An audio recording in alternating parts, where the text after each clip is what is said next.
I'm Phyllis. I live in my van.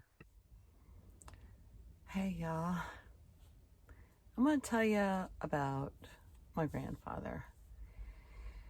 My mother was from a very small town in Alabama. And when I say small, she said they got a traffic light when she was in high school. The town had no traffic light. That's how small it was. Her father, my grandfather, had a logging business that employed most of the men in the town. My mother has one brother. They're both deceased now. Who was older than she was. And in between those two were two miscarriages.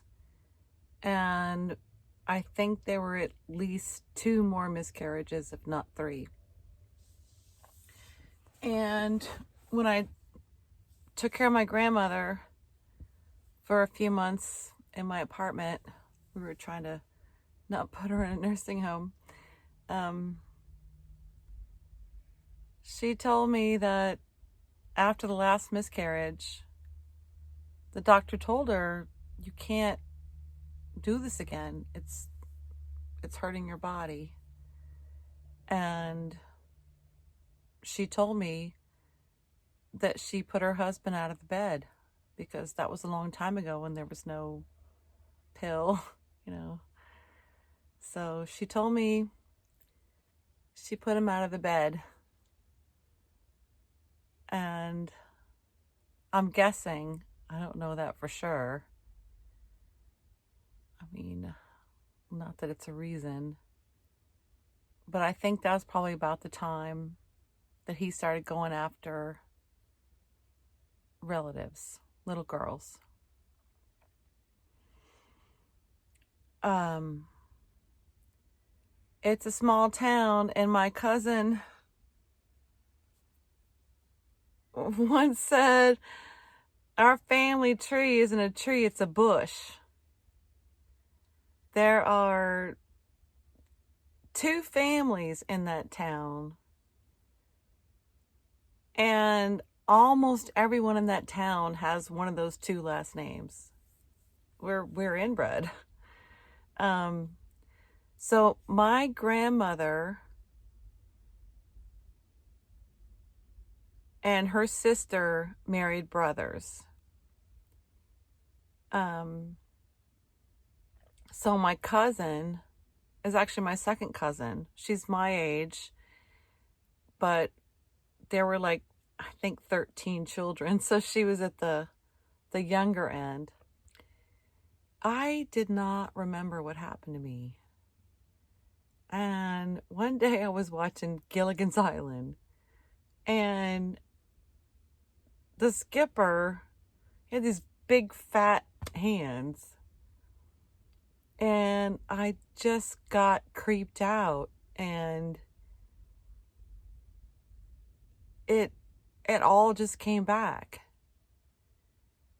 And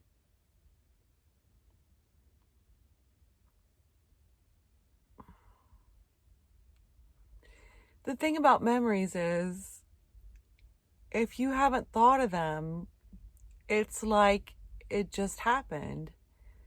But I didn't know what to do with that. I was like in my 20s, and I thought, this can't be real. And I think it was like a year later, my cousin happened to be in town, and so I said, you're going to think this is crazy, but I just had this memory come up. She said, you're not crazy. She told me that he went after not just me, but her. He hurt her. And at least three of her sisters, at least three, Lee owned the town. And the mothers would get mad, and the fathers would say, I'll lose my job, and then we won't be able to feed the family. And You have to be quiet.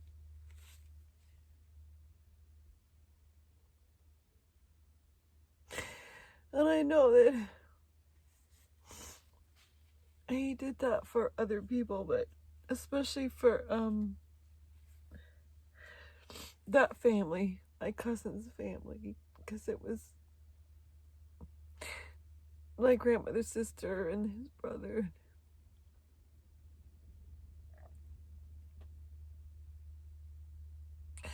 That they gave them a lot of money. And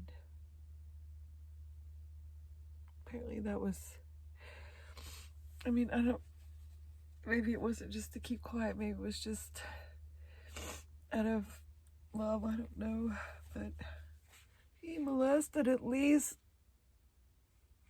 6 of his old little babies.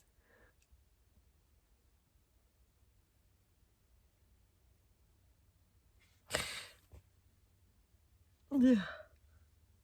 I remember my cousin saying, I think it was at that first discussion, she said, yeah, when he'd come up in the pickup and tell us he was taking us to the store, they would fight about who was gonna sit in the middle of the truck next to my grandmother, because they knew it was gonna happen. That's my grandfather. And I mentioned in another video, last video, about my mom. She was pretty messed up. She was a hoarder and clinically depressed, and she spent most of my childhood in bed.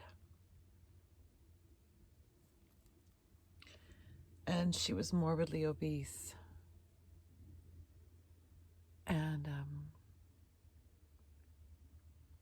I've seen pictures of her when she was young. She was so pretty. She looked happy and active, and I remember talking to a friend, my cousin, about her, and I said, I think we went after my mom, and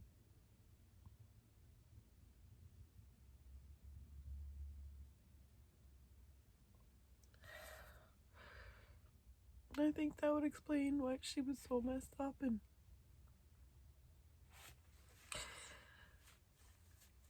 And if he would go after her children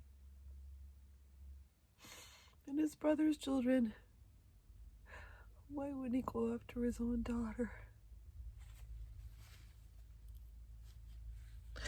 And I wanted to ask my mom about it. I took care of her at the end of her life, but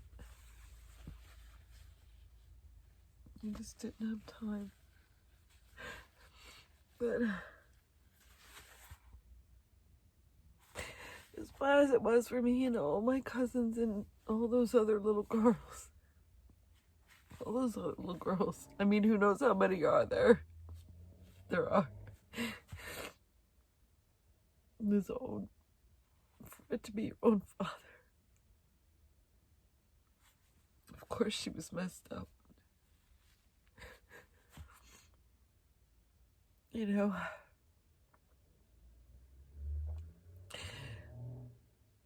I think I told my mother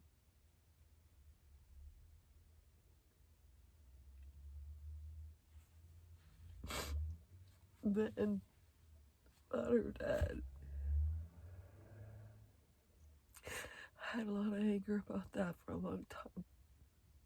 I had a lot of anger about her not being there when I was growing up. I had to raise my brother and sister. My father was a drunk. So I was at my cousin's house, my sweet cousin, years ago, and for like a little family reunion, and one of her brothers was there, and I brought it up, and he said, well, I know everybody says that, Y'all say that, and other girls say that. But I don't really know if it's true. And I wanted to get up and punch him in the face. And I think I did, like, stand up and, like, look like I was about to do something. And everybody else stood up, and Fran told me to be quiet, that he had his right to his opinion.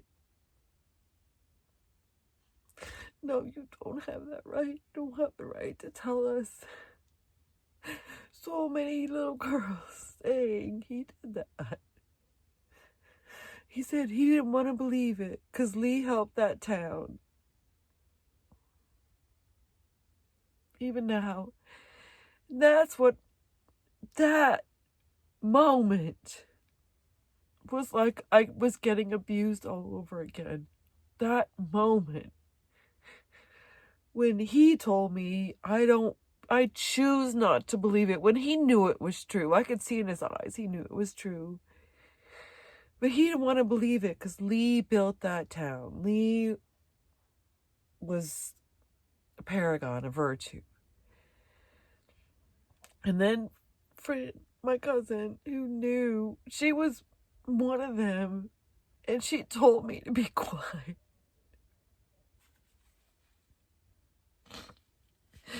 I'm not going to be quiet anymore. I'm not going to be quiet. His name was Lee Pearson. Wasn't going to say it, mostly to protect my identity. His name was Lee Pearson, and it was Pine Hill, Alabama.